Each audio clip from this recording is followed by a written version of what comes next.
சின்ன கோழி குஞ்சின் பெரிய சேட்டை.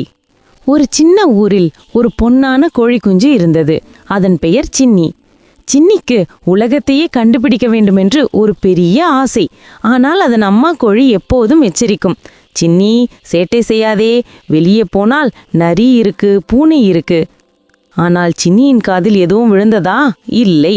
ஒரு நாள் காலை தன் அம்மா தூக்கத்தில் இருக்கும் சமயம் பார்த்து வேலியின் ஒரு சிறிய துளை வழியாக வெளியே தப்பித்தது. என்ன அழகான உலகம் என்று ஆனந்தத்துடன் சிட்டாய் பறந்தது.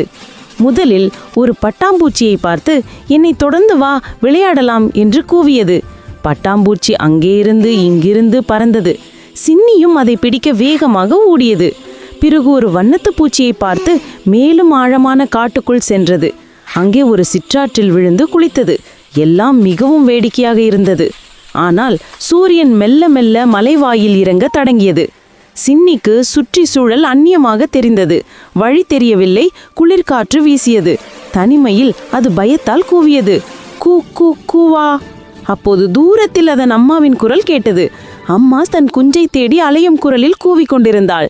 சின்னி குரல் வரும் திசையை பின்பற்றி ஓடியது. வேலியின் துளை வழியாக மீண்டும் உள்ளே நுழைந்தது.